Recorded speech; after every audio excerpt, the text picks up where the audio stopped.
All right, hello everyone. I am here with Drake of the Southern Israelite channel. Drake reached out because I guess some of his students recommended that we had a discussion on Platonism versus a more kind of traditional Near Eastern interpretation of the Bible and Christianity. Of course, I'm a Christian Platonist.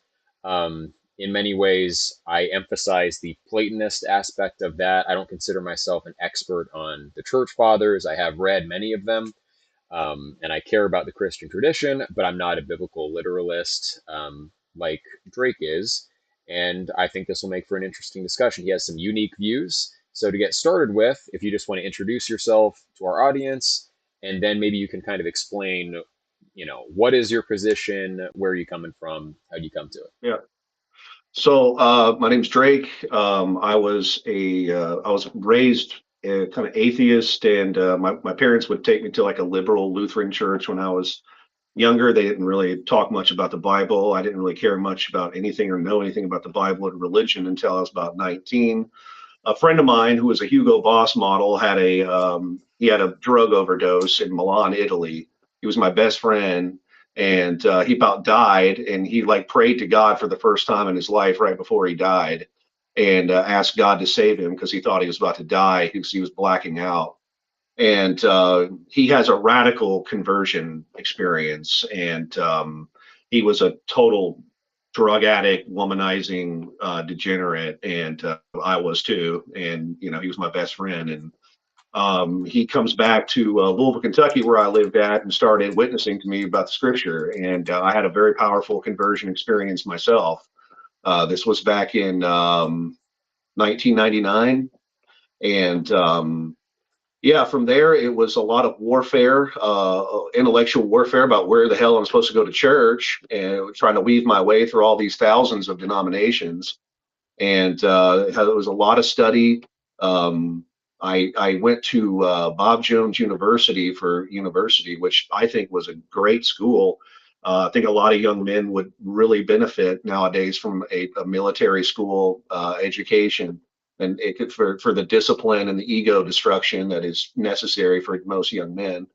I left the university as a Presbyterian, and I went to graduate school as a Presbyterian. I still am.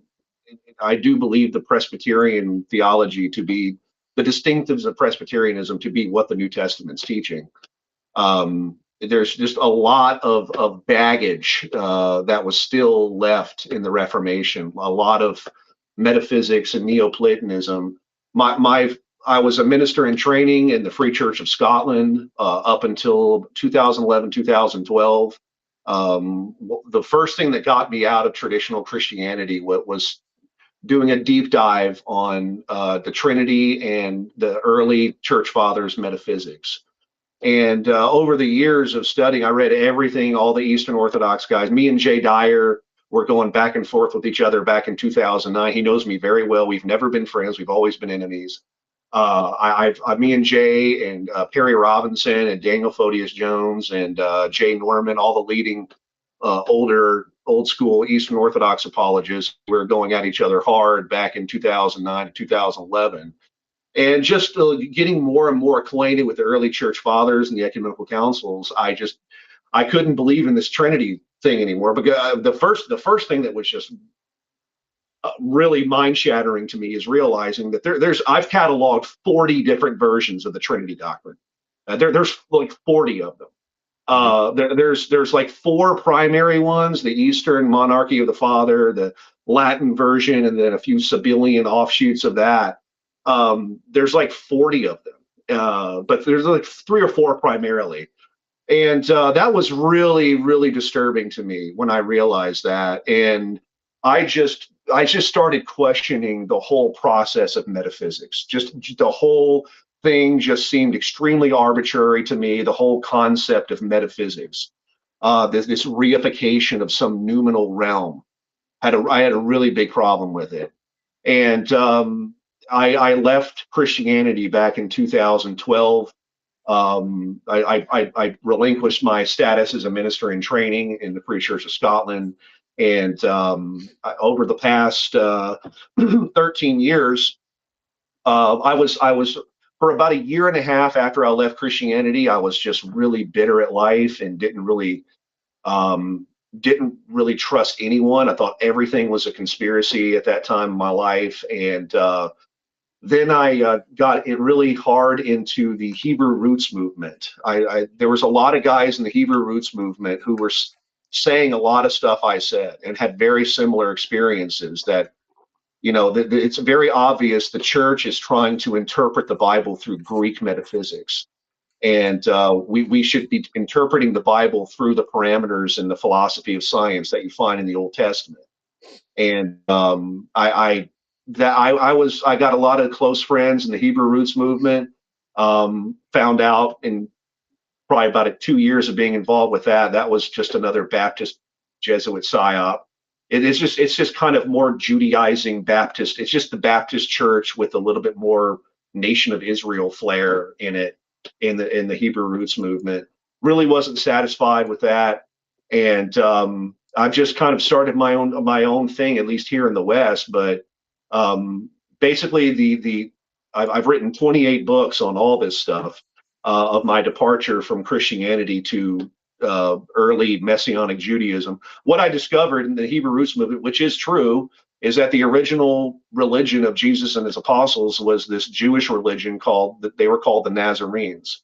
And then this group called the Ebionites broke out of them later on over a dispute with Paul, and started realizing that the early manuscripts of the New Testament were actually written in Hebrew and Aramaic, and were to be understood in the Hebrew and Aramaic, kind of Middle Eastern, ancient Near Eastern milieu of thought. And then, back up real quick. So, like, one of the books that I read right before I left Christianity was this book called Ancient Christianity by Isaac Taylor. And what Isaac Taylor, he was the leading Protestant in England during the Tractarian controversy with John Henry Newman and all the Catholics who were trying to bring England back into the Catholic Church back in like the 1840s, mid 1800s. And he wrote this book called Ancient Christianity, and it was his gauntlet of why the Church of England should not go back to Catholicism. And what he pointed out was the early church fathers were teaching perennialism, which is found in which I know you believe this, but the Justin Martyr in his second apology, chapter 10 and 13, is that Socrates and all these Greek philosophers had spermatic logos. And so it's clearly a perennial philosophy from the very beginning of Christianity and from the early church. And then secondly, they teach the doctrine of apotheosis, which is what the serpent taught in the book of Genesis. And then thirdly, they teach this doctrine of angelic celibacy, which is clearly condemned by Paul in 1 Timothy 4.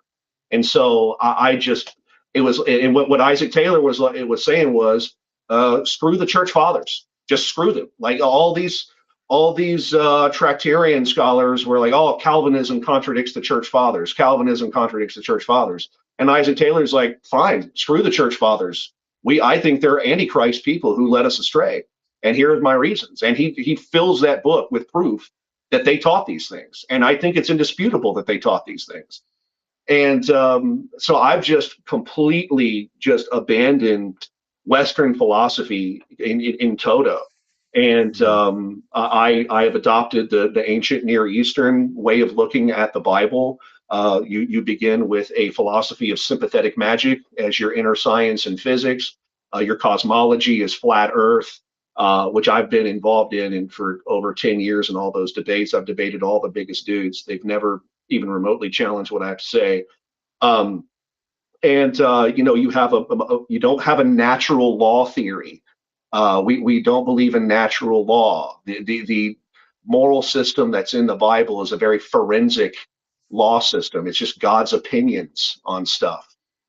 Incest is completely natural for the first 2,000 years of biblical history, and then God just issues a statute and changes what had been natural practice for 2,000 years.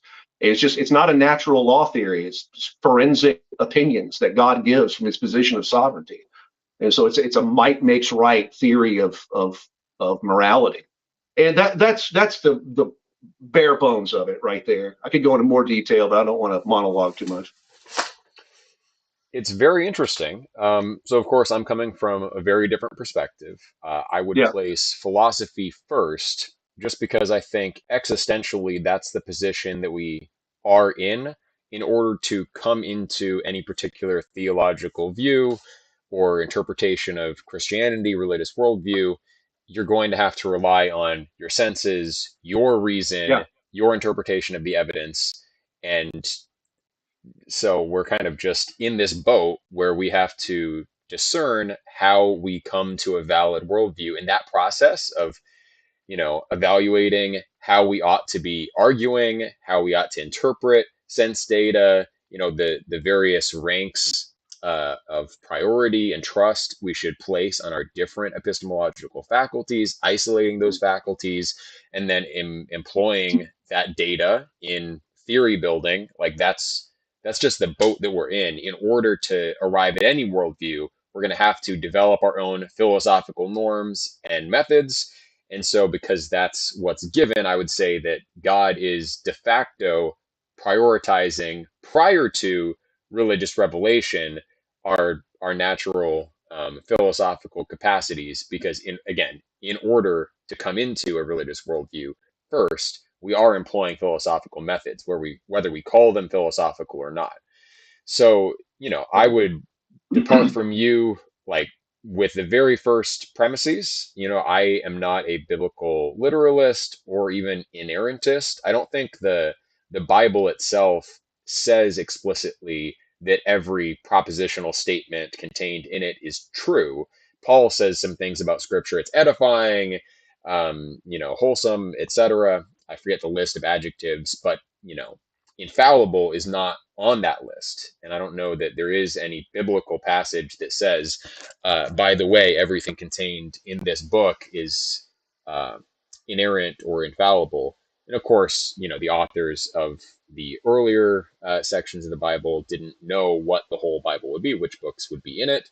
Um, so to come to the position that the Bible is the end all be all of truth and that's the ultimate source, arguments are necessary from my perspective. For some people, it's presuppositional. For me, it's not. I believe in the teachings of Jesus because of their demonstrated effectiveness. I do see Jesus's teachings as being fully in harmony with the teachings of Socrates. There's even several quotes of Socrates that Jesus seems to allude to at some level. Like Socrates before Jesus said that if you're hand causes you to sin, it's better to lose your hand than to fall into sin. yeah, Um, and there are other kind of analogies in his way of going about discourse. He kind of reads like Socrates going among the people, making these arguments. Jesus famously has a lot of very effective rebuttals when people come to contest his claims and his message. And then, as far as the actual ethical teaching, reciprocal forgiveness, I think if you add that core doctrine on top of Platonism generally, you have a moral system that, the West has been operating on, and I'm not against Western philosophy. I say that Western philosophy led to Western science and technology, and we clearly understand the world better than the ancient Near Eastern magicians. We demonstrate that through engineering applications as well as um, an ability to predict physical phenomena. So that's yeah, just kind of comes from my basic prioritizing of our innate philosophical capacities. God gave us that in an inalienable way. Our reason can't be taken from us without destroying our essence. Whereas biblical revelation, people have amnesia. So a previously devout Christian could get amnesia and be deprived of all of his doctrinal commitments that come from the Bible or from any institution, and he would still maintain his essence. So, since the one is essential and the other is accidental, God seems himself kind of in us to privilege and prioritize philosophical methods. So I guess we can start there and then kind of work up from there. So what would you say to that initial argument? I'll just kind of reduce it to the one point that God himself seems to necessitate that we do rely on philosophical methods, whereas it's not necessitated by nature, by our nature, or by historical um, circumstance that we derive these truths from the Bible, because clearly people have gotten by as human beings, never hearing of Jesus, never hearing of the books of the Hebrew Bible, and so forth. Well, first of all, I would just I don't fundamentally, this is coming from an ancient Near Eastern authoritarian, might makes right kind of worldview. I don't think it's healthy for most people to be involved in philosophy at all. I think philosophy should be confined to men that are very intellectually gifted, have great moral discipline, and are in positions of power in a society. I think when everyone's walking around thinking they're a scholar, with like we have nowadays, it's just ubiquitous vomiting of ignorance and stupidity while swamping out the voices of real intellectuals. I think philosophy is a extremely dangerous thing in the hands of the common people, just in general. I think there should literally people should have to get a license to read. Honestly, I have very strongly questioned the very notion of universal literacy. Most people that I've seen get involved in philosophy destroy themselves. They destroy every relationship in their lives, arguing over things that they haven't actually studied, ruining relationships with their parents, with their friends, and really just wasting years of their lives on a rat race of a journey, some intellectual journey that they were not intellectually capable of fulfilling from the very beginning. Uh, Philosophy takes a lot of training, a lot of study. It takes a high intellect, and vast majority of people do not have this.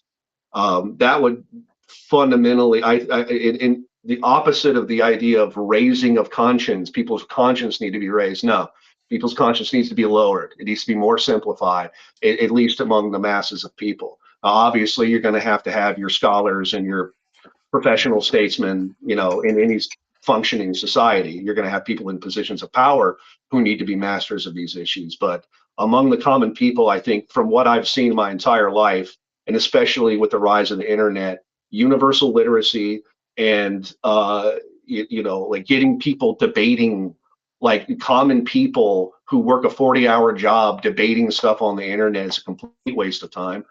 I think people should be able to, the top intellects in a society should be able to have public debates and people can listen to them debate and decide for themselves, not this free for all dumpster fire that we have, in modern Western society.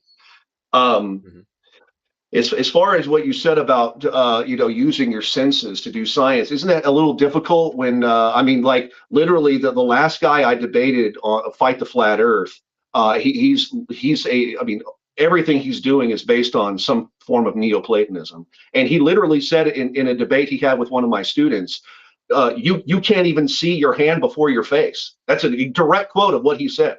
He's the leading globe Earth debater there is that I know of, and he says you can't even see your hand before your face.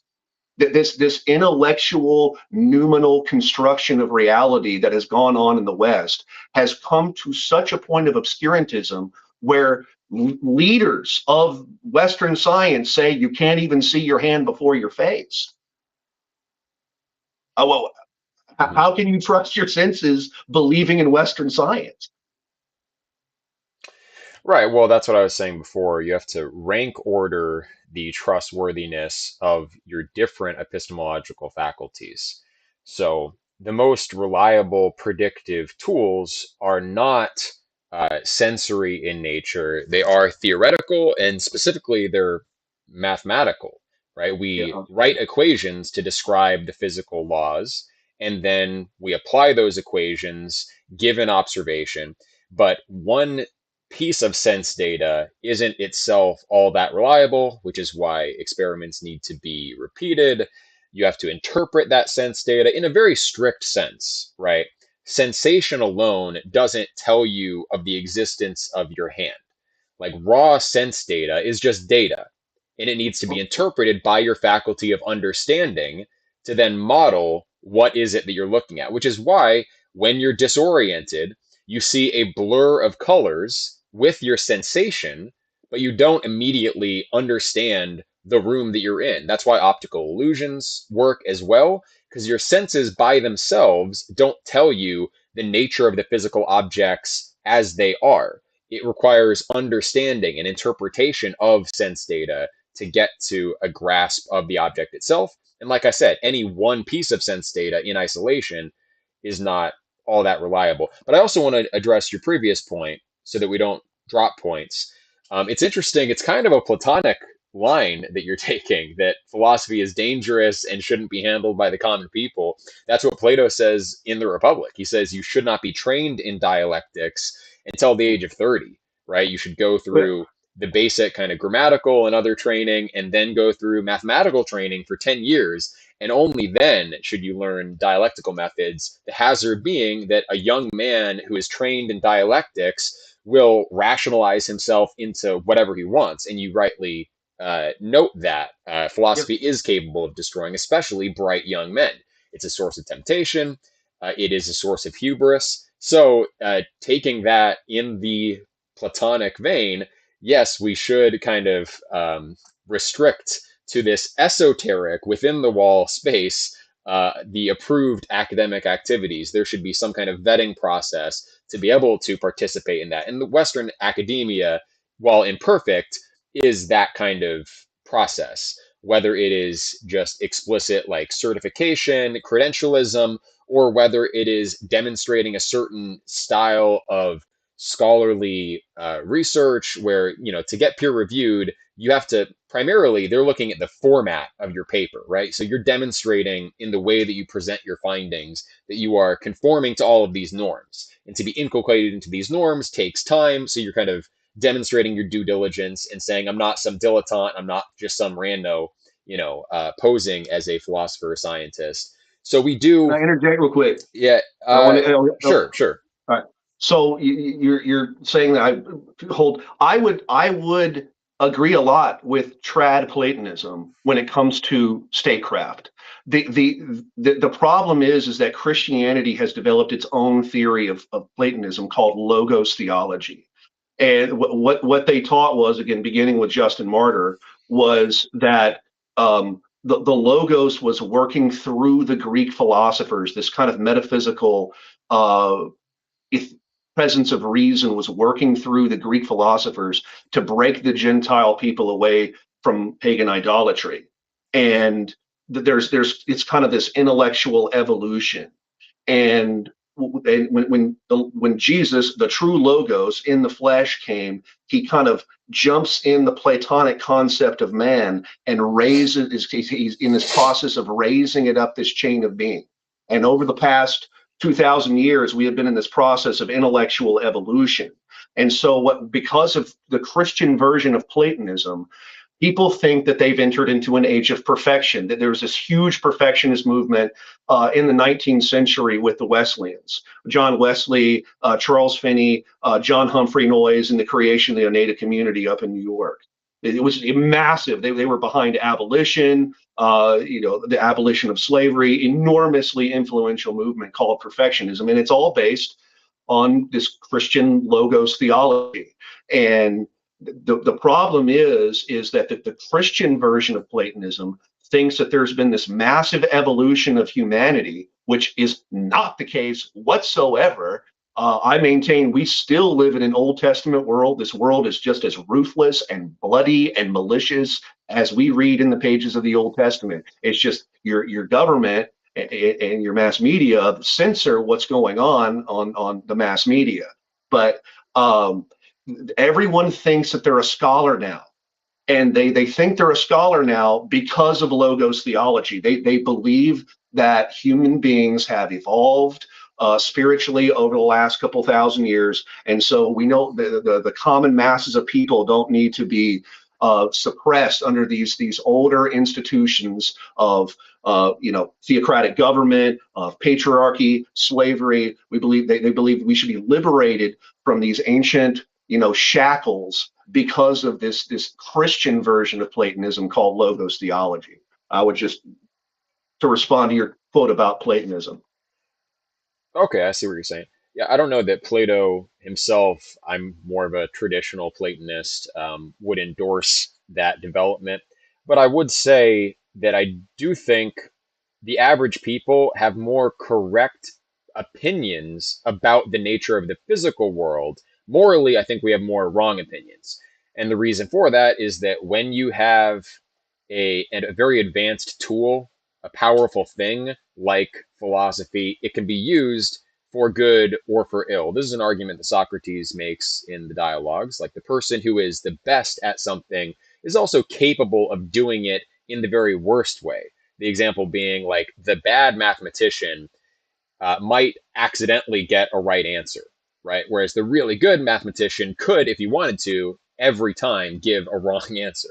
So the best, when corrupted, becomes the worst. So the fact that a more philosophically and scientifically oriented mass society has led to moral corruption, moral failing, but also produced some correct opinions on the nature of the physical world doesn't mean that that philosophical method is itself bad. It just means that wielding that tool requires um, care, and we've not exercised enough care on that. And of course, you would dispute that we have more accurate physical theories than in the past, and we can. I would like to get into that debate. I don't know about debating flat Earth specifically, but I'll cede that the average person shouldn't be engaged in this kind of philosophical process when it comes to the kind of public discourse, the scholarly domain, but still existentially, they do have to align with some worldview or other. And, what are they supposed to rely Sure. on to come into a worldview? Is it just whatever their parents believe they should believe too? It's like there is some domain of individual philosophical responsibility. So if you're gonna, hold people accountable for their beliefs, then they should have some kind of philosophical grounding to make informed decisions about what to believe. So I guess I'm just curious, what do you recommend to the average person, like in your, uh, particular situation? You had all of these denominations to look at and discern between. You had to rely on your reason. You used philosophical methods to come to your position, but Yeah. maybe you think that the average person shouldn't have to do that. And so what should the average person have to do, given that there are, dozens, hundreds, thousands of religious views that you could hold?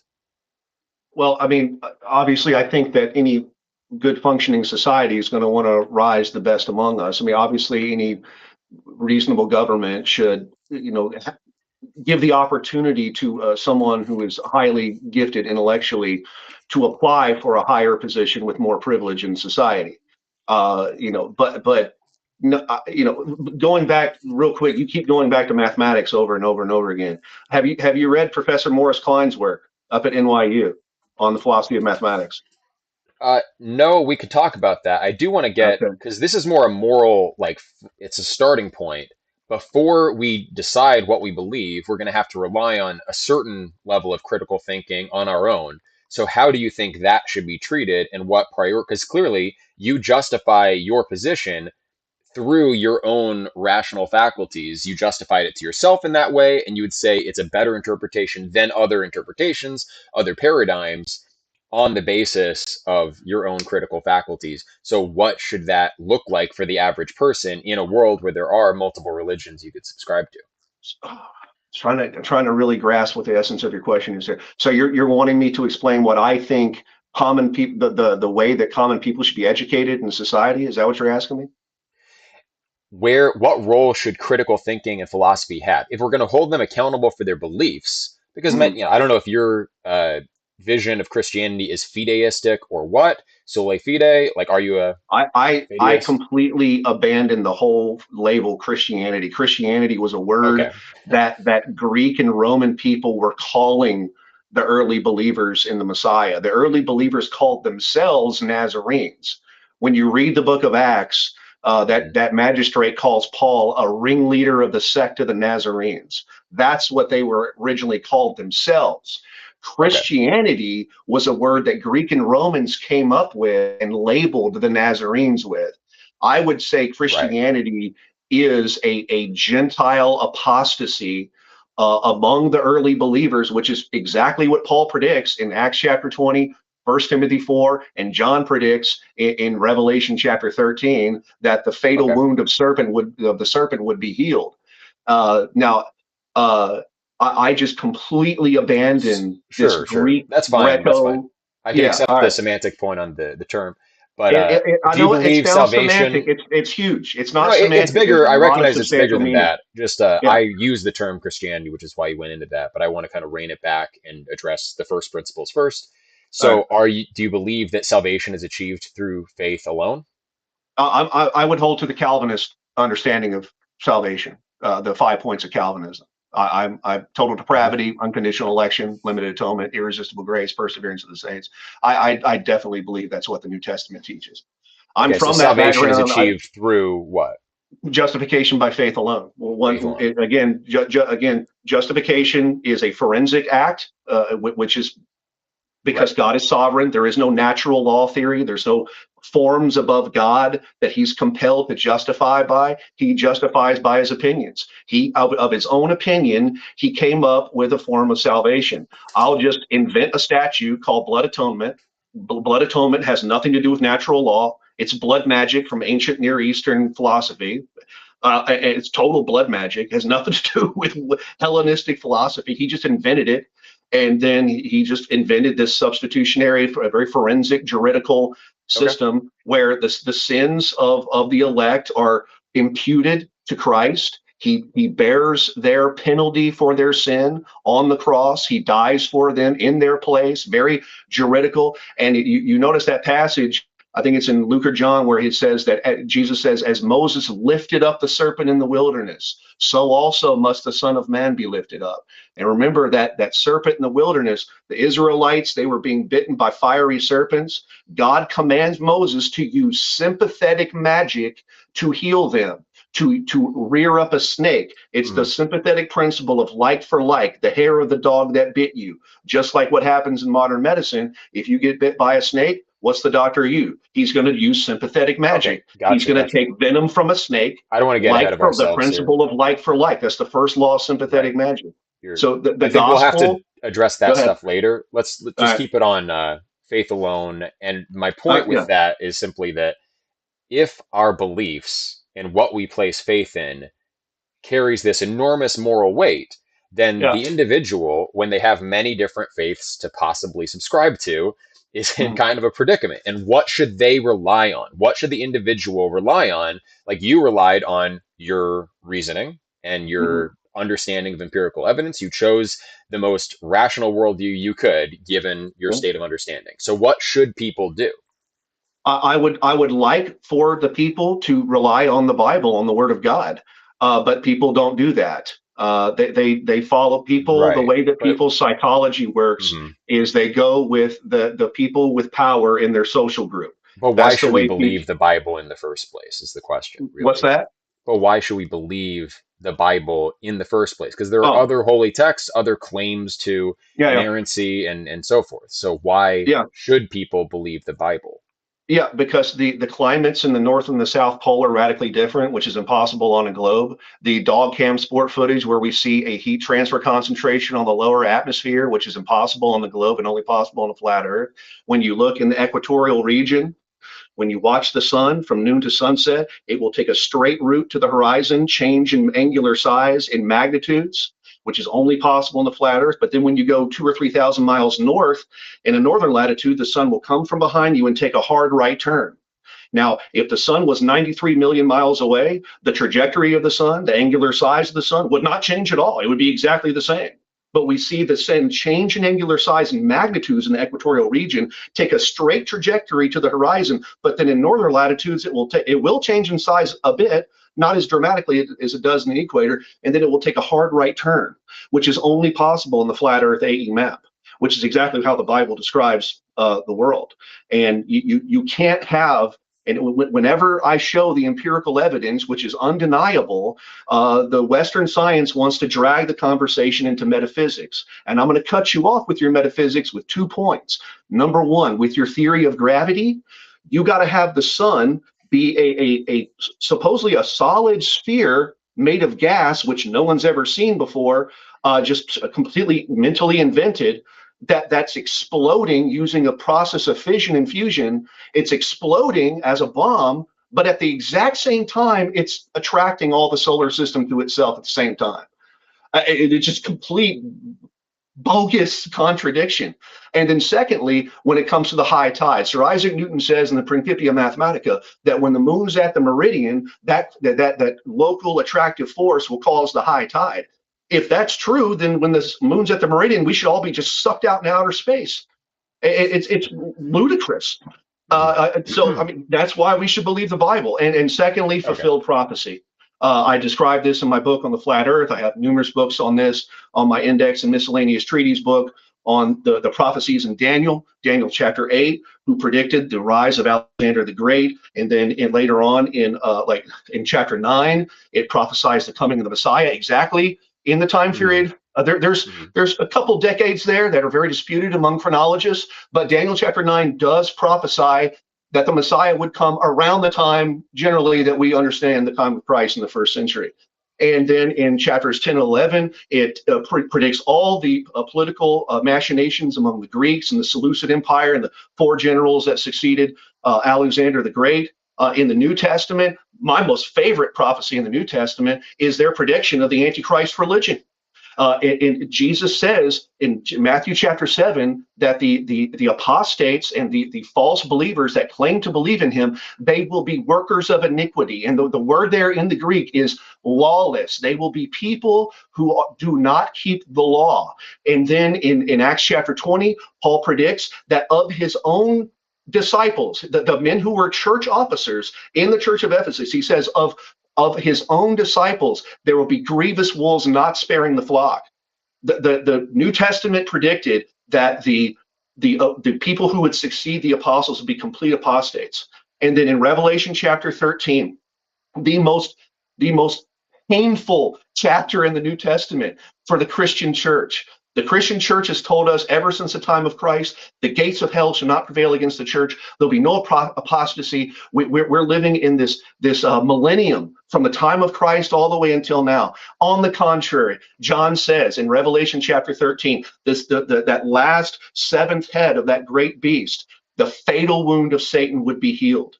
With the fall of the pagan Roman Empire and the papal Roman Empire, the Satan's fatal wound would be healed. In Daniel chapter 2, that stone that was cleft out of the rock that hit that statue, which represented all the kingdoms of Satan, and bring in the kingdom of God, that was the fatal wound that Satan received.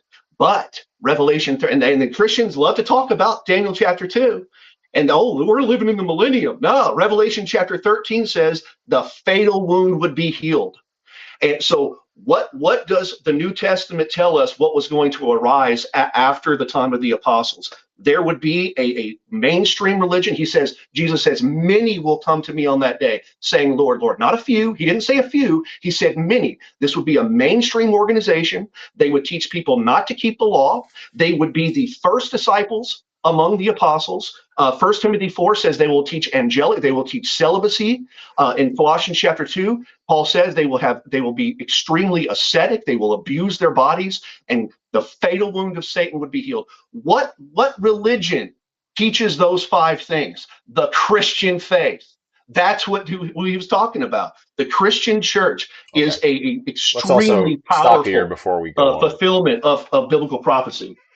Okay. So essentially, the flat earth cosmology, you think the Bible teaches that, and that's more scientific in your eyes than a globe earth cosmology. It's the only position that's scientific. That's fine. It's the only scientific one. It's the only one that uses empirical evidence. Right. The next point is prophecy. So first of all, the flat earth is not really unique to the Bible. Before Anaximander himself believed in a flat earth. It was just supposed to be floating in the in the void, essentially. I think the first globe earth cosmology, if it's not Plato, it might be one of the Pythagoreans. I forget exactly who. But in any case, other people believed in a flat earth, so that's not, prima facie evidence that the Bible itself is infallible, since other people also promoted a flat earth. The other point on prophecy, I believe that prophecy. I'd like some citations needed on that claim.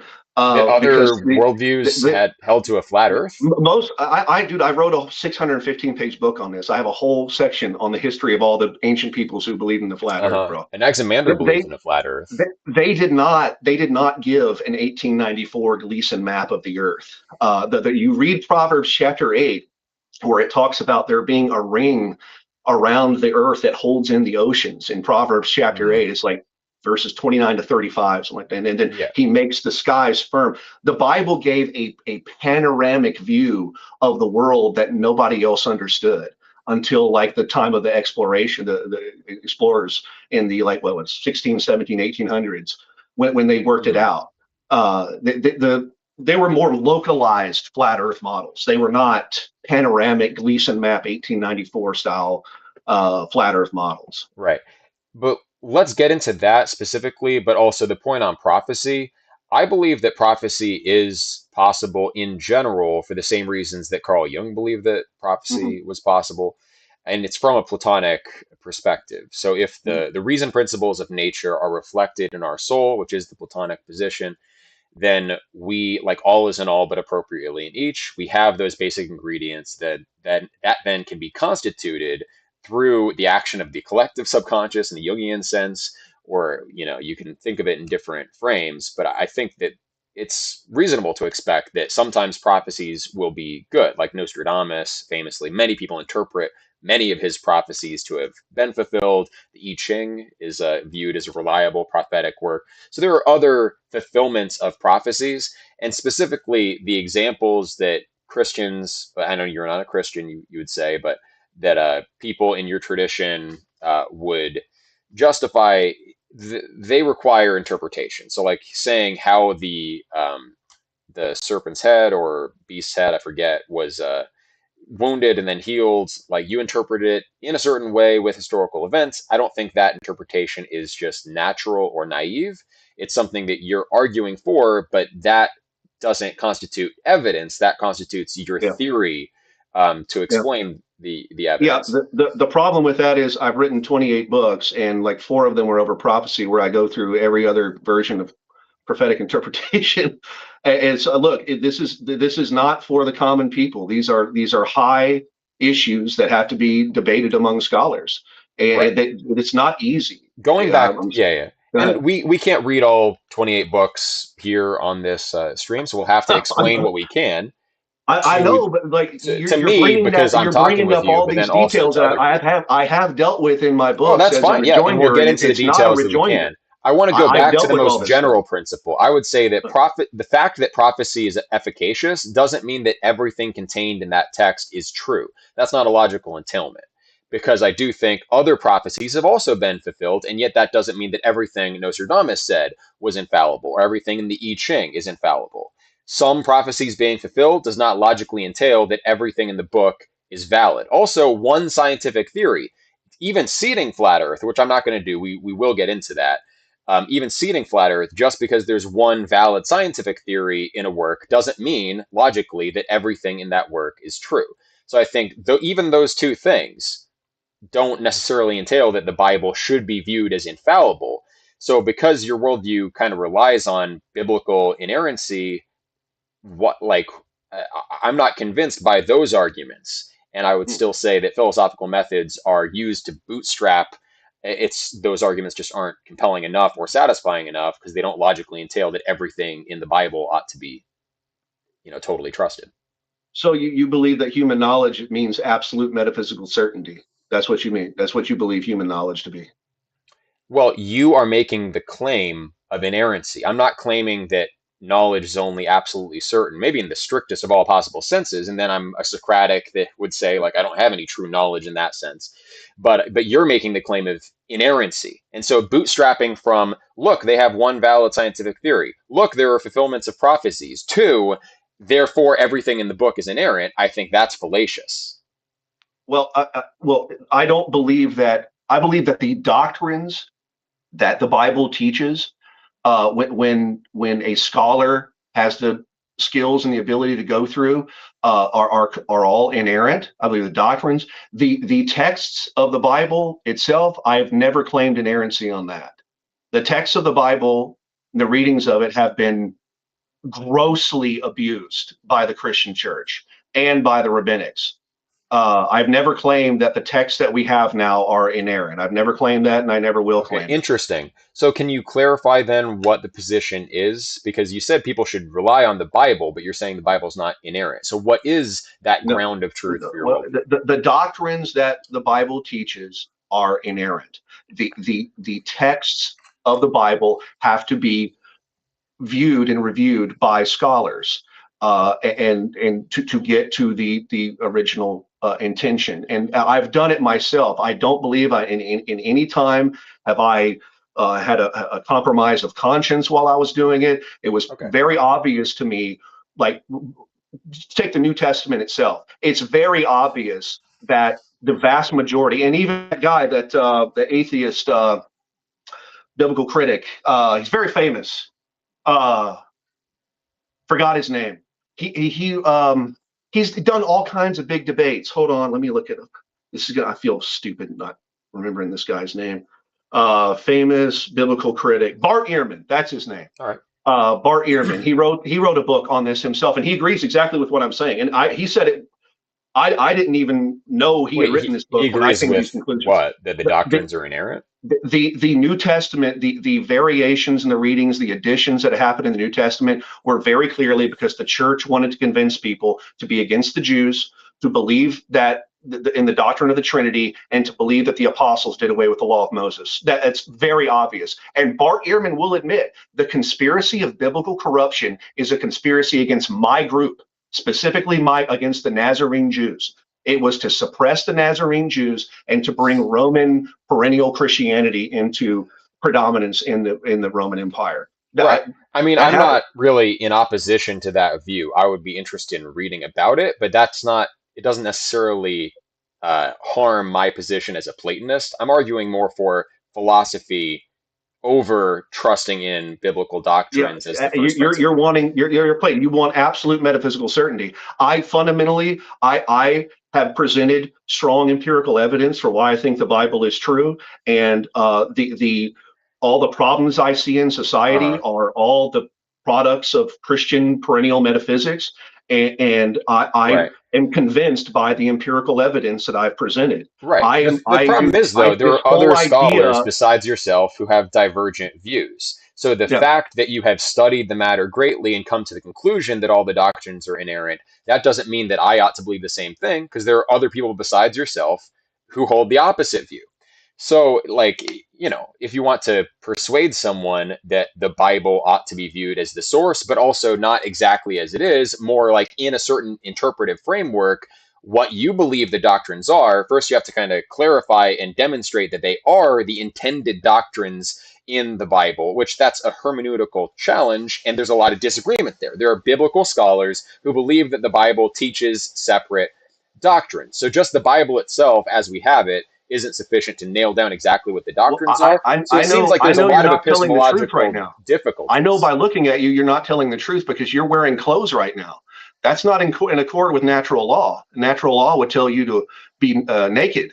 What you're doing by wearing clothes, you've submitted to a statute of my Hebrew deity. People wore Mm-hmm. clothes before the existence of the Old Testament and New Testament. Actually, it sort of is part of natural law for Northern Europeans to wear clothes. They wore them from their first inhabitation of the continent. Anyway, but so when I look at this, let's look at the scientific case clearly. So I would say you're still relying on your epistemological scientific method, and you could be wrong in your interpretation of the empirical data. I know you think that you've beat all these other people, which is fine, but I'm not just looking at flat Earth. I'm also looking at all the other scientific theories that flow from mathematical Pythagorean methods in science, which is why I support them. Right? Yeah. The physical So what do you do with theories of irrational numbers?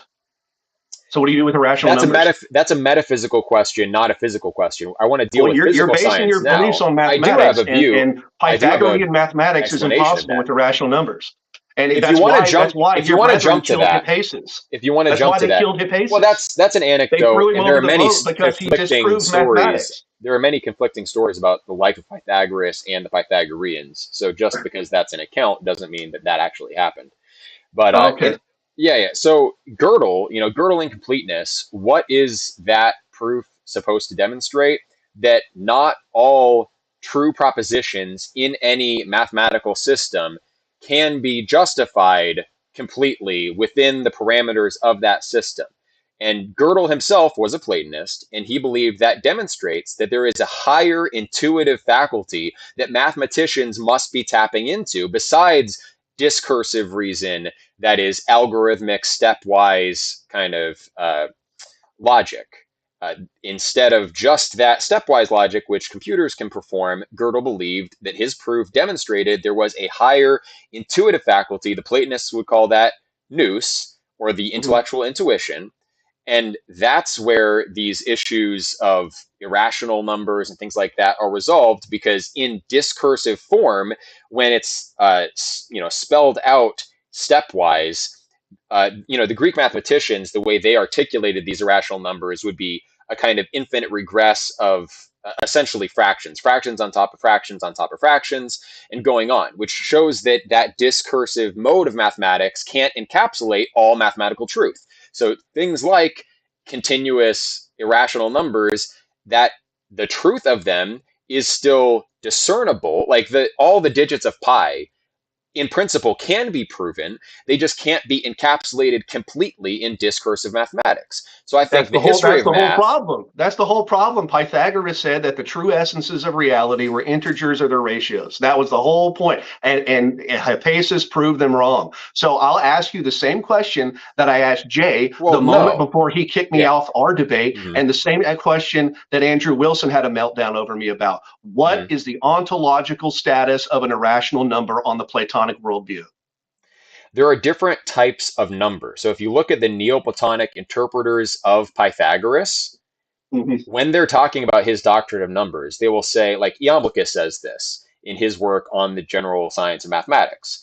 So the archetypal numbers are beyond rational integers as we understand them. And any quote of Pythagoras has to be taken for a grain of salt. We don't know exactly what he said. He didn't leave writings, but he did view that a number is the source of all things. Now, the Neoplatonists interpreted that the higher number is like the monad or the indefinite dyad or the triad. And these aren't the numbers 1, 2, and 3. These are the principles of unity, the principles of plurality. So there are archetypal numbers in the Platonic system that aren't the same as rational integers. There are the different systems, the hypostases in Platonism, So it's not right? a Platonic form. First, So it's not a Platonic form. It's something else than a Platonic form. well, actually, no. Being itself is equated with number in that archetypal sense. But there's even a higher level beyond paradigmatic archetype into the first hypostasis, aspects of the one, polarizations of the one. So, anyway, do you know the three Hold hypostases on, in hold on. No, Platonism? no, you're not getting around this, I'm dude. not getting, So I'm trying to you're explain saying, the hold on, traditional view of where irrational numbers and the truth of those things would subsist. so the Mhm. ontological status of an irrational number is a polarization of the monad. Did I get that right? No. No, I'm giving you the Hear me. conceptual groundwork first, and then we'll get to exactly where the truth of those irrational numbers would subsist. Okay, so at the highest level, the first distinctions beyond the one, the monad, the limiting principle, and the indefinite dyad, the principle of unlimitation. Before any particular unity can be arrived at, there is some way that diversity occurs through the indefinite dyad, and then some particular kind of limiting act. So logically, the monadic principle, the indefinite dyad principle precede any other kind of conception. And that's beyond archetypes in the paradigmatic formal sense, because they don't have intelligible content. They are the preconditions of intelligible content. Now, they were equated with a kind of number in a loose sense. If you read the Neoplatonists, they're constantly qualifying that these philosophical terms have many layers of interpretation because they have significations at all of the levels of reality. And a layered ontology where there are deeper, more fundamental metaphysical dimensions and then a more surface level dimension, that's not an unscientific view. Quantum mechanics, modern science depends on the idea of more unified fields underlying differentiated spatiotemporal reality. The majority of modern physicists hold that space-time is emergent from more fundamental kind of informational-based layers in Hilbert space, or however you want to characterize it. So it's you can scoff at it, but this Platonic No, worldview you're has just been there you're since buck dancing pretty hard antiquity. right now, man. You're buck dancing pretty hard. So yeah, I'm very aware. I read Max Born and all the Einstein stuff, and I read Carlo Rovelli, all his stuff on quantum. And yeah, they all admit that they're doing Platonic metaphysics. Heisenberg, I think, admitted it as well. Yeah. I get it. You're correct on that matter. I'm just, you know, it Do you doesn't want sound to like you're giving any clear answer on the ontological status of right an irrational number, irrational? and I So think they everyone would can see it. exist. And I have No, we can Hyphasis get to it. You destroyed have to this lay the worldview a long groundwork. time I'm trying to ago. explain Yeah, what we mean by number, okay? So in Platonism, there is the highest manifestation, the kind of authentic existence of number, you might say, beyond rational integers, beyond even the forms. And then at a lower level, archetypal number can be equated with the forms. Being itself can be equated with number. Iamblichus does so. And that's the second hypostasis, right? And then the third hypostasis is the hypostasis of soul. And yeah. where are rational numbers? Soul is divided. So in the second hypostasis with the forms, their energies and their essences are unified, right? What they do is eternal, and also what they are is eternal.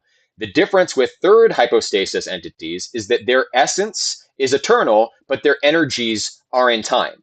So irrational numbers, which cannot be fully expressed through time, you can continually get closer and closer to an accurate manifestation of them, but you can't capture them in time. That's because they are in the essence of the soul. That's where irrational numbers are in Platonism. All right, man. We'll have to go on to another issue then. All right. Um, So you drop the point. yes, because I'm just going to get angry because I don't think you're answering my question at all, and you just won't admit that you're not I gave answering a it. very How precise about the issue of ontological Darwinism? account.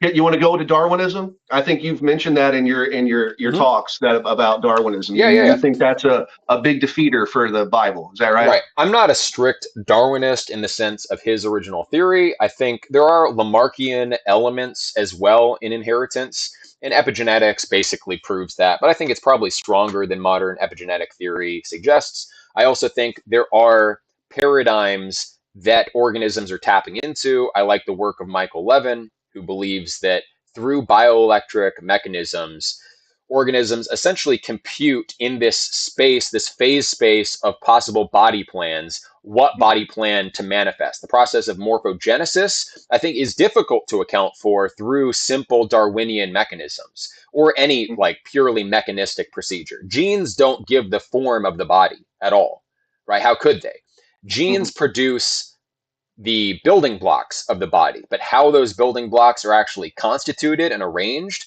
that is the process of morphogenesis, and it's not fully scientifically explained. I think Michael Mm-hmm. Levin, who is a Platonist biologist, has the best account of how that might take place. But anyway, so I'd incorporate some of those other possible mechanisms of inheritance, like bioelectric inheritance, as well as epigenetic, as well as genetic inheritance. And I think, yeah, fundamentally, mutation and selection are operating at a deep level to direct this flow of evolution through time. Okay. Sure. I mean, the mixture of Lamarckian principles and Darwin's view of kind of random mutation. That's the philosophy of science called pluralism.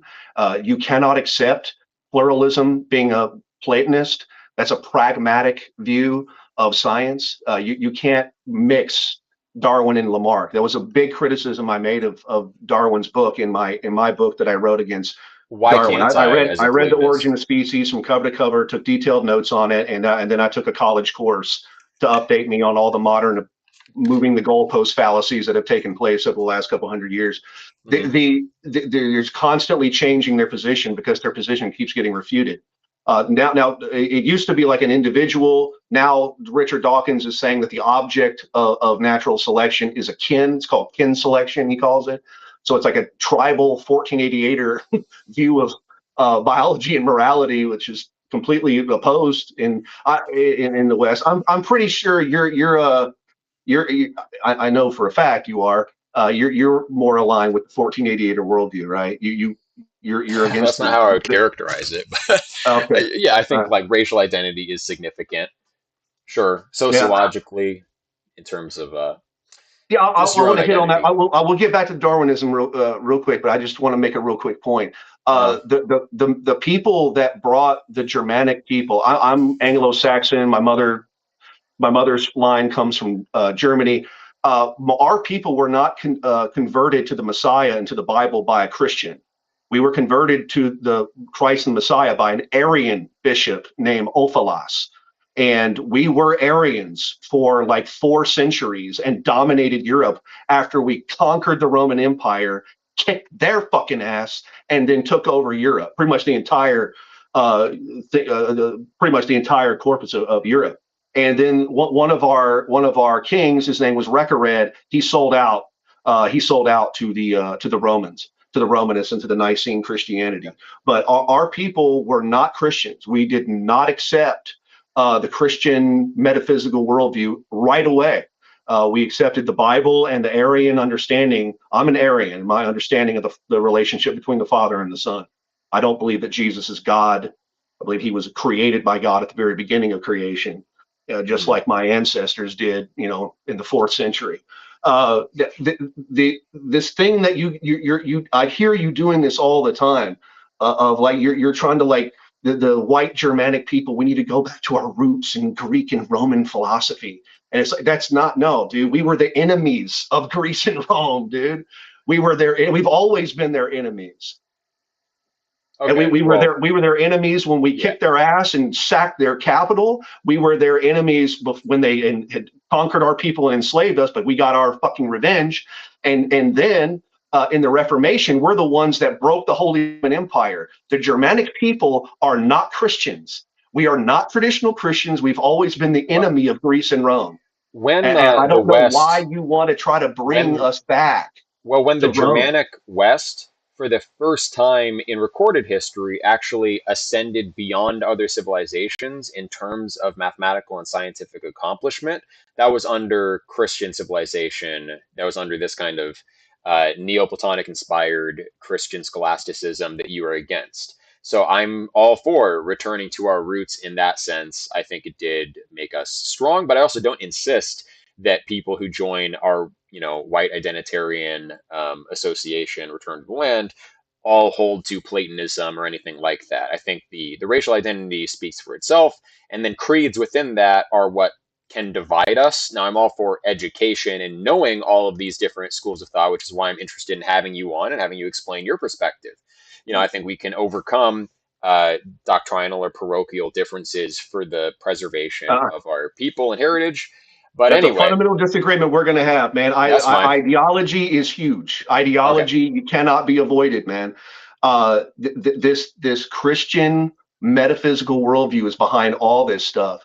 And I would be if I Uh-huh. didn't know for a fact that the Ku Klux Klan what was has completely controlled all the white identitarian movements in this country, especially the KKK. They've been infiltrating us and committing acts of terrorism to be blamed on us for 160 years, ever since Uh-huh. Ulysses S. Grant. I would be a member of the KKK Let's go back to if I didn't evolution. know it I wasn't I don't want to infiltrated by the digress Fed. too far. We tend All to right. veer off the course here. So Well, it yeah, was I you. view You in made a a mixed statement. I think position. it was a point to clarify. That's fine. Okay, All right. Yeah, I have a but back mixed to Darwin. position on evolution. I also Yeah. don't think there's any problem in updating a scientific theory as new, like better theories are generated and as new evidence comes out. So I think theories are supposed to change over the time. Over time, the fact that they do change isn't a problem. And Plato himself recognized that Greek mathematics in his day was limited and needed to develop in a particular direction. He laid out a program of study for getting into stereometry. That was the area of Greek geometry that wasn't fully developed. And then, of course, lo and behold, his school developed a fully fledged theory of stereometry. And then that led to Archimedes and Greek engineering and the great classical feats of architecture and engineering. But so I believe in that method of like moving forward with scientific theories. As a Platonist, I'm not a dogmatist, so I am allowed to have alternative scientific theories that Plato himself wasn't aware of because he existed 2,400 years ago. All right. Well, the I would have 2 points I would make. The first point I would make is the essence of the Darwinian theory is to reify categories of description, which is Christian metaphysics, and then to like take one of the most famous ones was the Archaeopteryx and the kind of putting dinosaurs and birds under the same category of description, and therefore because they're under the same category of description, they must be ontologically related, which is Christian Neoplatonic epistemology, is the reification of categories of description. I just fundamentally do not accept the idea, and I have no reason to believe it. I know it's a fallacy. It's called reification, to take a category of description and attribute it ontological reality. And it's baffling to me whenever I've heard these Darwinists debate with Christians. And when they debate with me, they turn into Christians. It's exactly the opposite. When they're debating with Christians, they know that Christians, when they're talking about their transcendental argument for the existence of God, they're doing exactly what the Darwinists are doing. They're reifying categories of description, and then they're saying they have ontological status. That's what the presuppositional Christians are doing to prove their existence of God. They reify categories of description in order to create abstract objects in a noumenal realm. And then they deduce from that that there must be a divine mind that encapsulates and provides substratum for these divine ideas. That's the transcendental Well, argument for the the existence of God. fallacy, the And that's fallacy in exactly what Darwinism is reification. doing. I gotcha. Yeah, the fallacy in reification is assuming that because we have a category, there is some fixed essence that equates with that category. And the Neoplatonists were very clear that some categories are not termed synonymously of simple essences. Some categories are termed homonymously of things that are united by a common description, but don't actually have some ontological basis, like in one fixed thing. So they had nuance on that. Reification in general, if there is some fixed essence that equates to a term, and you recognize that, that's not a fallacy. Like mathematical realists who believe that the numbers are real things in the world, that's not a reification fallacy. That's just a view Yeah. that there is a real entity behind the numbers. No, I'll show you it's not real right now. Okay, so let's say you go to a shoe store, okay, and you buy two pairs of shoes. Each pair of shoe costs $100. You go up to the cashier, you bring your two pairs of shoes, and he says to you, that will be 200 shoes. If you want to buy these, you got to pay me 200 shoes. Why is he wrong? If he's dealing with reality, he's multiplying dollars by shoes. 200 shoes. Why not 200 shoes? Right. Numbers aren't just the same as Yeah, physical reality. They are the organizing principle behind physical reality. In Platonism, we got yeah, down to the third hypostasis, right? There's yeah, soul, and the mathematicals are part and parcel of soul and suspended from soul. And then beneath the third hypostasis yeah, is the physical cosmos. And yeah. the Let, logos, let, let me the explain my spermaticos point. logos, the reason You're, principles of you're not getting my nature point. are The, mathematical in nature. So that it's the, not the, an the issue. point that I'm making Yeah. is when that cashier looks at those dollars and looks at those shoes, he's arbitrarily choosing. He's not multiplying dollars by shoes. He's multiplying dollars by the number two. It is a complete arbitrary decision that he's making. So mathematics is completely arbitrary. It's an arbitrary tool. It's useful sometimes and it's not useful Well, in others. that's If that. you do not The have difference there the is in the realist notion application. of mathematics, Western philosophy falls. You need to read Morris Klein, my friend. Okay, well, I want I've to read hear three his of his specific volumes from arguments. cover I to think cover. that argument was pretty bad, honestly, because you're talking about mathematics applied in a given context. And so it's not pure mathematics. You're talking about an empirical It's situation. falsifiable, therefore it's not real. No, I mean the arbitrariness that you're pointing to is in a choice that is not mathematical. Whether you denominate in dollars or shoes, that's not a mathematical choice. It's arbitrary, but that's not the mathematical operation. The multiplication is the mathematical operation, and that's not arbitrary. So I don't see the problem. You admitted that the choice was arbitrary. I don't. Yeah, I but mean, that's not the math. That's not a mathematical choice. That is how you denominate the units, and that's not the same as the mathematical operation. I don't There's a know what you difference mean. I don't between understand pure what you mean by mathematics that. and applied. Okay, so when you say it's 200 shoes or $200, like shoes are not Yeah. mathematical entities. Dollars are not mathematical entities. The mathematics is applied onto the substrate, in this case, dollars or shoes. And so, like, you're not dealing with And the mathematical application's element of the arbitrary. situation. Yeah, but the The application application's isn't to the arbitrary. mathematical entity, it's to the non-mathematical, physical entity.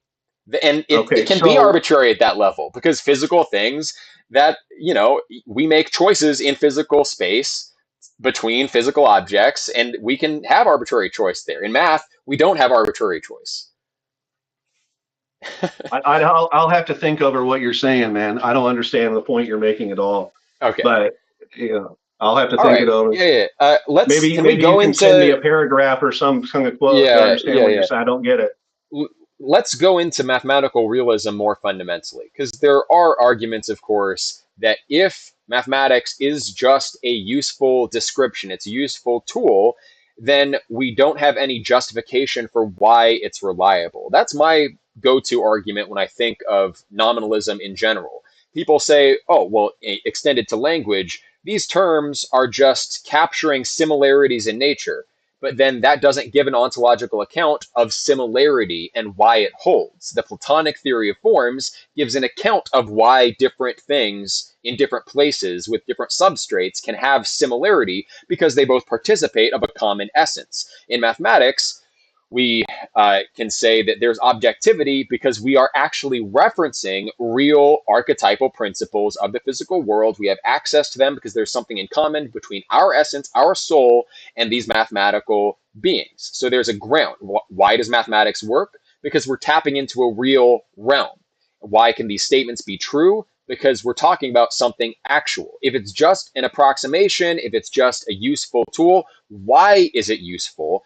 And why is it so phenomenally useful that basically every physical theory that we have is best done in mathematical form? And why is it the case that when we discover new mathematical forms, sometimes then later we find empirical applications for them? So, like, fractals were Michael Faraday discovered. didn't use mathematics.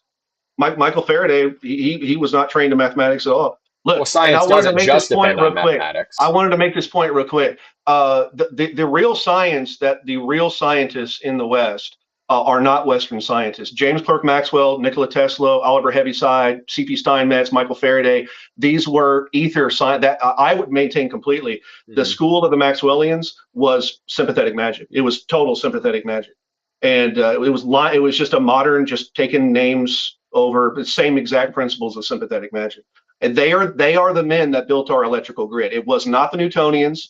It was not the Einsteinians. It wasn't the quantum boys that built wireless technology and the electrical grid. It was the sympathetic magic school of Maxwell, Tesla, Heaviside, Faraday, and Mm-hmm. the people they're just taking what we did, the Maxwellians, and just putting new names on them and telling people that they're doing quantum mechanics, and they'll Mm-hmm. instead of the ether they'll say quantum foam, Okay, so or so something all of like that. that, electrical engineering, electromagnetic science developed through people like Faraday, as you know, putting forward intuition-based theories of empirical phenomena.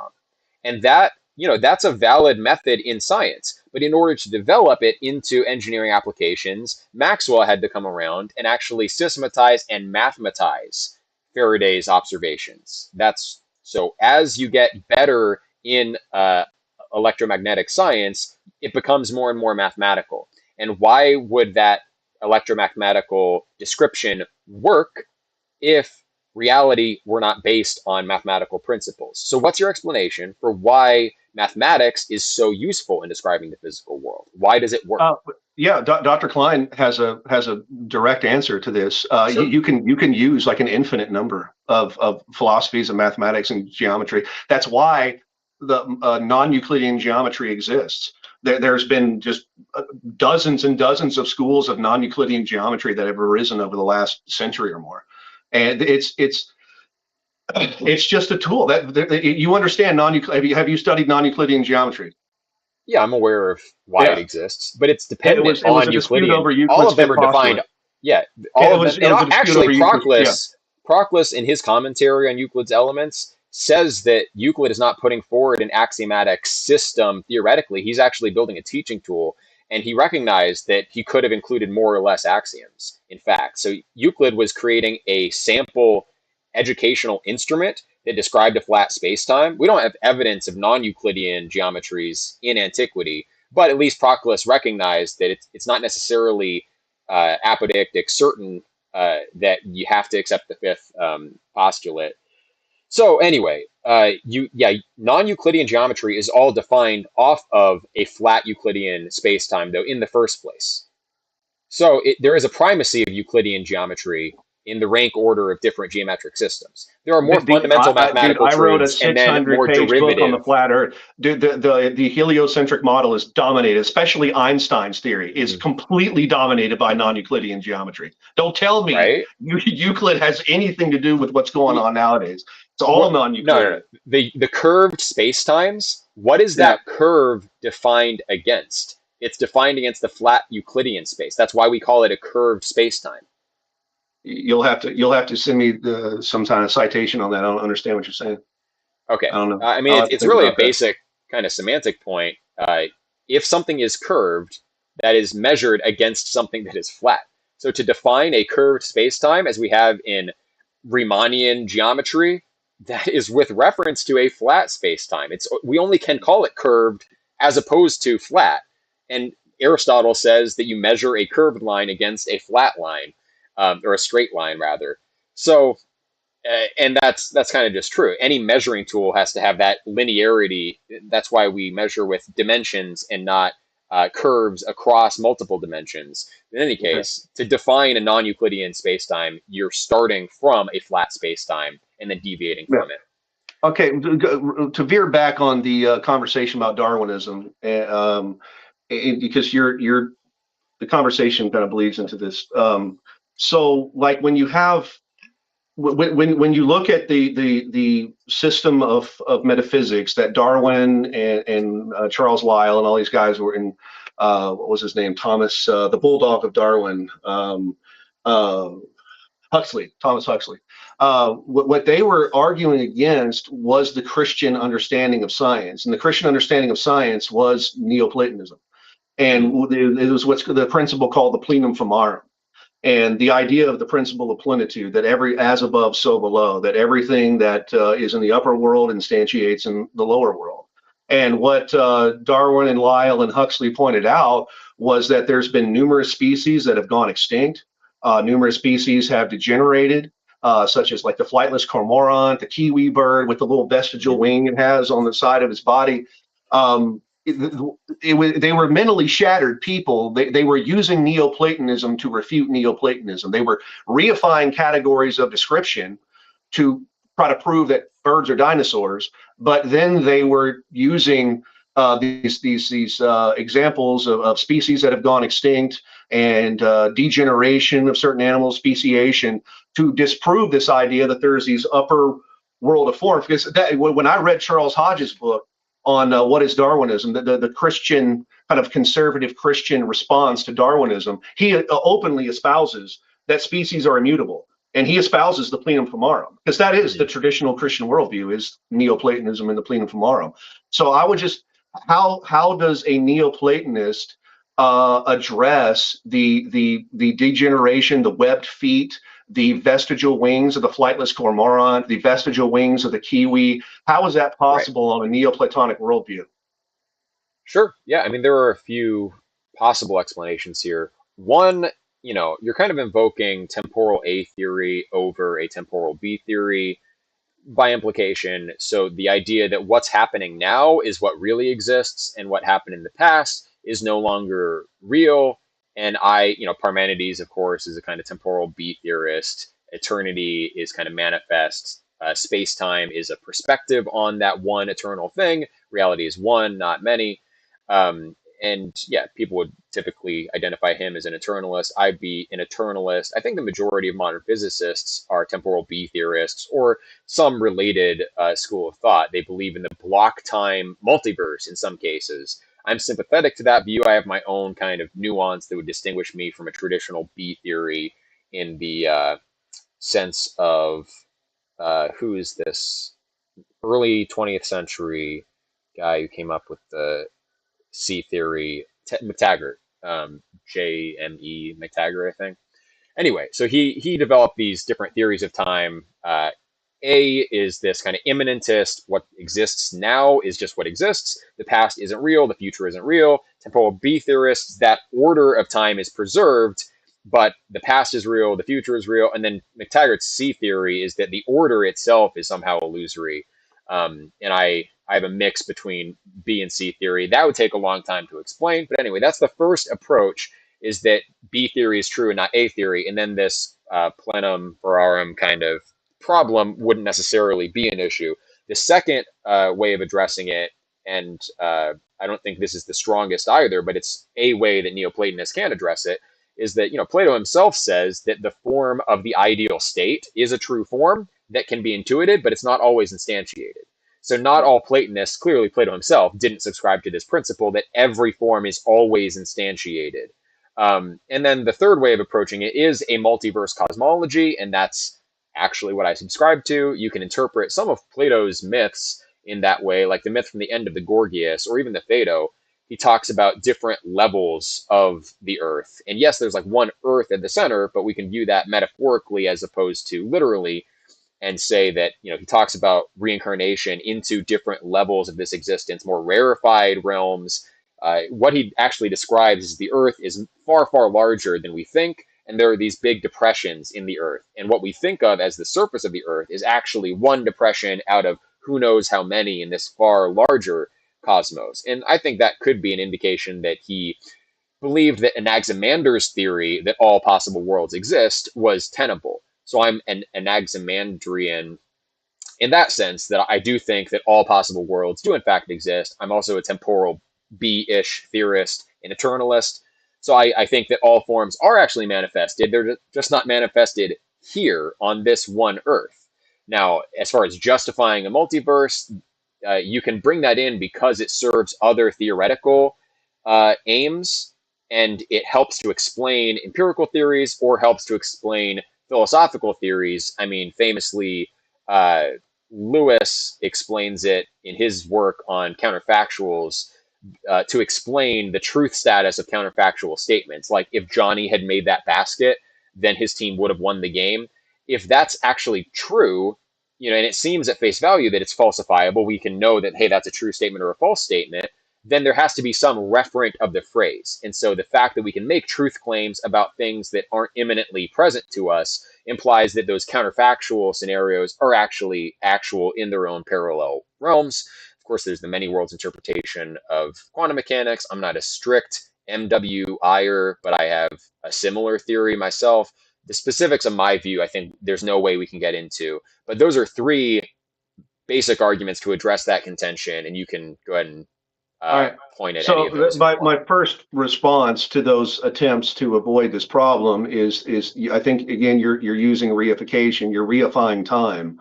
The idea that time is a thing, an ontological entity or some kind of plenum, I think suffers under the fallacy of reification. Time is a category of description.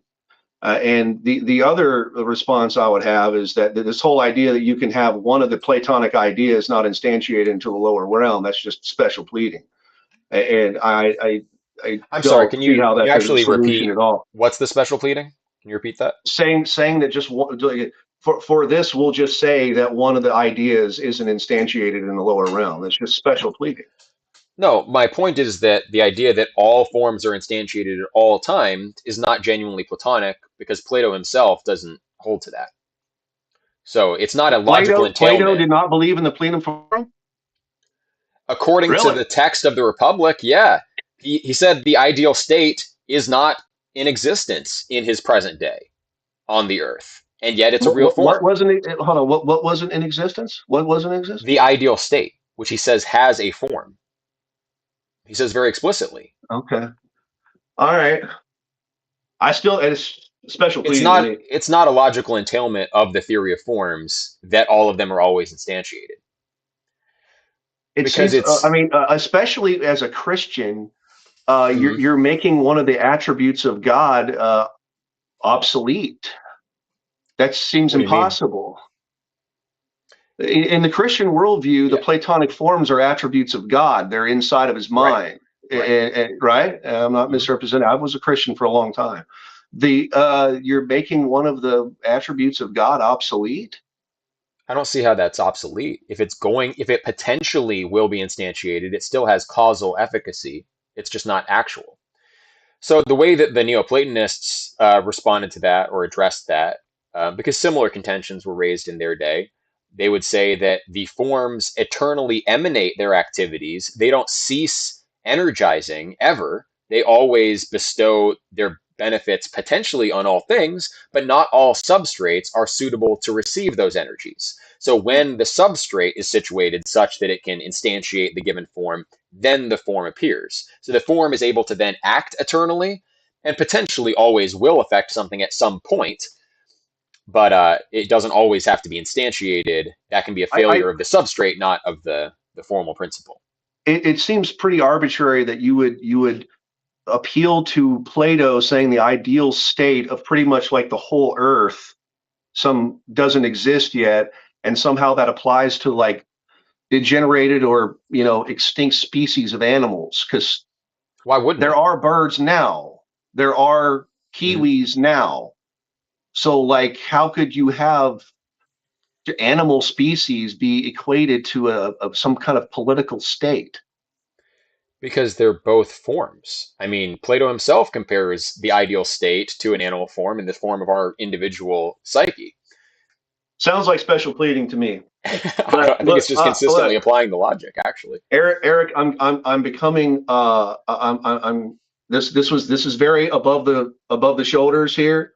I'm getting pretty tired Okay. of the conversation. I mean, we can continue it at another time, but yeah, I'd like to take a break.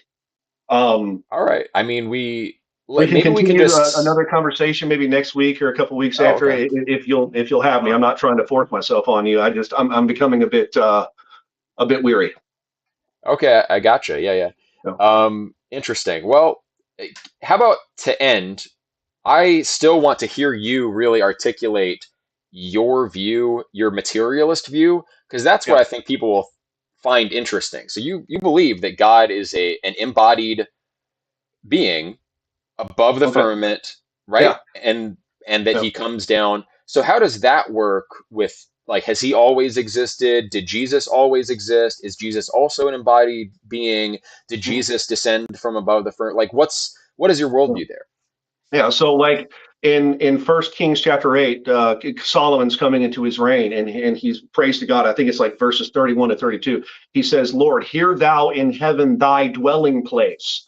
And then in like Psalm 14, Psalm 53, it talks about how God looked down upon the sons of men, and he saw that none is good, none is righteous, no, not one. In Genesis chapter 11, with the Tower of Babel, the Bible describes God coming down from the firmament, and he would visit man, and he would confuse their languages. The Bible, and then in Exodus chapter 33, Moses, he tells Moses that my goodness will pass before you. You will see my back parts, but you won't see my face. For he that sees me face to face shall die. That's what he says in Exodus 33. So very clearly, he's Hmm. described as in physical form. And the word that's used of man being made in God's image, the same word is used when Seth was born, who was made in the image of Adam. Exactly the same word is used in the Hebrew. It refers to literally a physical image. So we look like God. The human form looks like God. That's how the Bible describes it. And Hmm. what was the other thing? Jesus. Okay, so yeah, I'm an Arian. In John chapter 17, Jesus says, "Return to me the glory that I had with you before the world was created." Proverbs chapter 8 talks about this wisdom character who was working alongside of God in the creation. Yeah, so the Bible describes God as laying the foundations of the heaven and the earth, and then the Lord Jesus Christ, he wasn't Jesus Christ then. He was just the Son. I'm not sure. We don't know exactly. He if he existed, which I do believe, he had to have a physical form. The word exist means having form in a discrete location. As far as human language operates from the beginning of creation, that's what the word exist means. It means having a physical form in a discrete location. That's what the word means, or its effects. So yeah, at the very beginning, God begot his son. The word is obviously accommodated. It doesn't mean that he had sex with a human woman. It's an accommodated form of language, just means that he kind of came out of him. And God created a being very similar to him. I would hold the homoousian construction on the similarity between the Father and the Son, not homoousios like the Christian church believes. It was the semi-Arian view of homoousian, that the Son was like the Father, but it's certainly not co-eternal with the Father. And when you read Ray Fisk's book on the early Nazarenes, it's exactly what they said. They said that the early Nazarenes, you can read Jerome's commentary on Isaiah. He admits this, that that's what the early Nazarene believers believed. He was some kind of seraphim kind of character who was created at the beginning, and then God transmuted him into the womb of the Virgin Mary. I do believe in the virgin birth. I believe that Yeshua, the Son, pre-existed the creation, and then he was transmuted into the womb of the Virgin Mary. By what process? I don't know. Don't hypothesis non fingo. But yeah, that's the way I would understand biblical cosmology and the existence of God. Hmm. Heaven Okay. is a real place. I would Hmm. I would venture to say it's about 25 to 30,000 miles right above the Arctic Circle. There is a physical sanctuary with God physically on it. I mean, the Bible literally describes him. You look at the Ark of the Covenant. There are physical angels hovering over Hmm. what? Hmm. It's not omnipresent. It was a literal. He sits on his throne and he has angels that have covering over him. It's exactly what's on the Ark of the Covenant. And these Yeah. ridiculous Christians say that God is omnipresent and he's some metaphysical entity. It's like that's. I'm sorry, that's not what I read in the Bible anywhere. And that's clearly coming from Neoplatonism, which you aptly pointed out to Jay that if you hold to these transcendental views of God, you have to be a perennial Neoplatonist, which I completely agree with you about. If you're going to be, Hmm. if you're going to hold to a transcendental, Hmm. transcendental God, you've got to be a perennial Neoplatonist. I think it's where it comes I from. mean, Yeah. you're basically like the modern Ammoniusakis from what I've read from history. You basically hold exactly what he said. Yeah, yeah. I align more with Proclus, I think. But yeah. Okay. So okay. Did Do you Proclus think we call could? himself a Christian? No, no. I mean Ammoniusakis did. philosophically speaking. Yeah. Okay. I mean Pseudo Dionysius, the way I interpret him, I'm very aligned with as well. But that's also, I think, because he draws heavily from Proclus. People would dispute that and say he's a first century figure. I don't think so. I don't think you think so either. But anyway, that's another debate for another time with another person. The last question, I do. I just want to understand what the cosmology looks like for you and how that squares with what we're doing with modern science, like satellites. Like, what are satellites Oh doing? God. And could we physically visit heaven, like with a This is spaceship? Or this is a long conversation. I have a whole chapter on this in my book. Dude, satellites are cartoons, man. We had okay, one of my associates back in like 2016. His name was Robert Bassano. He had an interview with the manager of Hubble Space Telescope, and he asked him. He was the manager. He was the guy hired by the United States government to manage the Hubble Space Telescope. And he says, Robert asked him, "Have you actually ever seen this thing?" And the guy was like, no, no, I haven't. And it's I'm sorry, dude, but like I'm a pretty big conspiracy guy, dude, when it comes to the 20th century. It's all cartoons, man. It's a movie. The NASA and everything that they've given you, they are like theatrical memorials for the work of H.G. Wells. I'm sorry. The whole we thing can is a see theatrical. we can see some satellites just with the naked I mean, eye. dude, bro, like, yeah, they're called super balloons. There are a few things up there, but they're on super balloons. I have a whole chapter on them. They're huge. They're literally, there's one Russian that there was an article about the Russian space program where they literally have, and they can show you the picture. They have balloons the size of football fields, football stadiums. They have them. They're that big, and they just put this stuff up in the atmosphere and their observational, instruments up there. They're not there is no such thing as outer space. So It is a complete could we fictional worldview. physically could we physically reach heaven with a rocket ship? No, man, because there's a barrier about it's about 90 to 110 kilometers of the Earth. There's some kind of liquid substance there, and the Go Fast rocket hit it back in like 2012, 2013. You can see it on, I think it's still on YouTube, the Go Fast rocket. You'll see this thing is just blasting off. It has a camera on it, and then immediately it just stops, and it just starts floating around. And you can hear on the camera on the Go Fast rocket, you can hear it sounds like it's underwater, and then it just slowly starts coming back down and descends back to the earth. Yeah, Okay. there's a 90 to 110 kilometer. The Bible talks about there being water below and above the firmament. And you read Charles Fort, his works. It's called the Book of the Damned. There are just hundreds of witnesses who have seen this. They have seen fish, huge schools of fish just falling out of the sky, huge schools of frogs falling out of the sky. When I was going fishing with my friend in Iowa, this was like 4 years ago. We went go fishing around Ankeny in Iowa. They have great trout streams there. It starts raining with not a cloud in the sky. Not a cloud in the sky. It just starts raining. And Charles Fort talks about that a lot. And I've seen that. You can go on YouTube and people will show you all over YouTube rain without clouds. Just type that into YouTube. Rains with no clouds. There is water up there. There's probably some kind of ocean. Uh, what's it called? Some kind of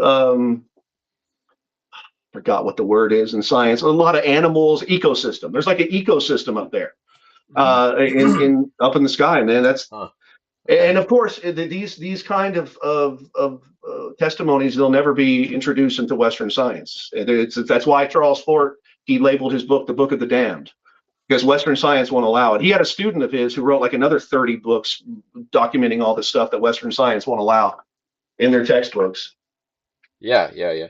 Well, I mean, I think myself and the audience will have to do a lot of YouTube digging and find some of this stuff that you're talking about because it Yeah. sounds interesting. I bet more than a few of us will actually go on to do that after we close here. So, It's just, dude, like seriously. I've talked about this with so many people in real life, and they usually concede to the flat Earth after this conversation, dude. So mhm, you got this ball, it's hurling through this infinite vacuum. It's going like what 60,000 miles an hour around the sun. You got frictional forces. It's tilting, it's wobbling, it's spinning like 1,000 miles an hour at the equator, and the atmosphere just stays totally stable every day. We breathe normal air every day, and nothing changes about the atmosphere. It's like, right. how does it stay on the Earth? You got a huge vacuum that I guess supposedly should be inertia. sucking the air off of the Earth, and dude, there's a firmament, man. There's a dome. People see all over Libya. They Yeah, see these huge chunks of glass falling out of the sky. In Russia, they had this yeah, enormous chunk of glass fall out of the sky like 100 years ago. I can't remember what the name. I have it documented in my book. There's yeah. A couple of those instances. I'll look up the rocket that you said. There was that recording. I'll look up some of this stuff. It's. I mean, I don't know. I probably hey, would look, not be look, prepared to look. actually Send engage in send the me. flat Earth debate specifically because I would have to be very familiar with all the particular arguments and empirical evidence. And Yeah, my sure. case would be more based on the overriding consistency of multiple scientific theories that don't seem biblically supported. Also, just the idea that uh, Platonic metaphysical frameworks and Western philosophical scientific frameworks, which of course flowed from that I mean, you acknowledge that Neoplatonic source. People like Leibniz and Newton, they were drawing on this same basic tradition. Galileo explicitly so, basically considered himself a Platonist. But anyway, that produced tangible results, and so that's. I guess I'll just make that my No, it, closing it, it, statement. it, Is it when didn't it didn't produce anything. I'm sorry, dude. I All mean, the people useful hired Galileo. all the useful Principalities did science that because we he have developed the today weapons. came from James Clerk Maxwell, Tesla, Oliver Heaviside, Faraday, C.P. Steinmetz, Uh-huh. Marconi, Oliver Lodge. Those are the men who actually created, and they were using, sorry, sympathetic magic. That is they were it was ether Uh-huh. science. It was blatantly known as ether science. You Well, the understand, like, ether is a Aristotelian communication doctrine, devices used to be called ethergrams. right? Ethergrams. That's what they used to call them. The term ether, I'm pretty sure, was coined by Aristotle, but um, Fine. yeah. Aristotle didn't believe in your metaphysics, though. He was a nominalist like me. No, he was not. No, absolutely not. Because he believed the paradigms of the created world exist in the mind of the unmoved mover, Book 12 of the Metaphysics. Read Simplicius on the harmony between Plato and Aristotle, or Dude, I've Lloyd read Gerson. Aristotle. I read Lloyd Aristotle for Gerson. years. He's a blatant nominalist. He's not a You'll have to send novelist. me. You'll have to send me that. I All mean, right. he believes knowledge is acquired not through sensation. Sensation provides the substrate for the active intellect, which is one and metaphysical, not physical, which then imprints the gnosis in our soul. So, anyway, I mean, it's Aristotle's tricky to read and interpret. I enjoy the later Neoplatonic interpreters of Aristotle to clarify that. But Lloyd Gerson has a great book, Aristotle and the Other Platonists, and other Platonists, I should say. But we can talk about all of this maybe some other time. Do you have any like final statement you want to make, or just refer people to your content, website, whatever it is? No, I got a question for you, man. How do you get along with other white people in this community you live in? Like, how do you get along with these people, man? Do they not drive you out of your mind? No, what do you mean? I've tried to build communities with white men. I literally, dude, I taught like some of my students how to make hundreds of thousands of dollars. Got these guys filthy rich to help them to so we could buy a piece of land and start a community for white people. All of them just dissipated except for one dude. They just went off and became total atheists. They don't have any loyalty to anything. How do you get along with American white people? How do you? Please tell me your secret. I have I not mean, figured it out. I I try think I to. tried everything I could to solve every problem these white dudes had to try to build a community and something new because everything's fucked up, and none of them wanted it. I mean, I did superhuman shit to do it. And how do you get along with these people? I How guess I did you got bring very people, lucky. white I people, got together lucky for a with the community? people. I got lucky, I guess. I mean, the people who reached out and started this with me, I am very well aligned with, and some of them are in the chat here, I see. And, we have loyalty to each other and trust each other because we have those experiences. But, starting stuff off of the internet is really tricky because people are flaky, as you're pointing out. So for a long Yeah. time, I was disappointed. It just so happens that the right people came together at the right time, and this is happening. So I think there's a reason it hasn't happened more often, and you're right. But I wouldn't, speak badly of white people in general. We've basically been indoctrinated not to cooperate. And a lot of that's very deep seated. Even people who believe that white identity matters still, like at a deep level, feel uncomfortable actually acting in our common interests. They feel like they're doing something wrong. They feel like it's risky, and people will tend to prioritize their personal safety and well-being over living up to their commitments. Anyway, I appreciate, talking with you where you clearly believe what you're saying and you're being authentic. And so that's why I wanted to speak with you. So anyway, interesting stuff on your channel, interesting perspective. And yeah, I'm sure we'll talk again at some point in the future. All right. Well, I enjoyed it. I enjoyed the conversation. Again, I wanted to have a conversation with you because you are honest with what you actually believe, and that's Neoplatonist. Neoplatonism, the form I usually see it on the internet and most everywhere else is Christian kind of Orthodox papist stuff, and they always try to hide what they're doing. And you're quite open and honest about what you're doing. You're a Platonist, and you admit it, and that's Mhm. you know I really respect that that you're honest about what you're doing. So hopefully we can talk again. I'm sorry, I'm weary. I mean, I can do this stuff, this highbrow stuff, for about an hour and a half, and I start getting tired. I'm sorry. Yeah, no Yeah. worries. Some other time. Thanks Yeah. everyone for listening.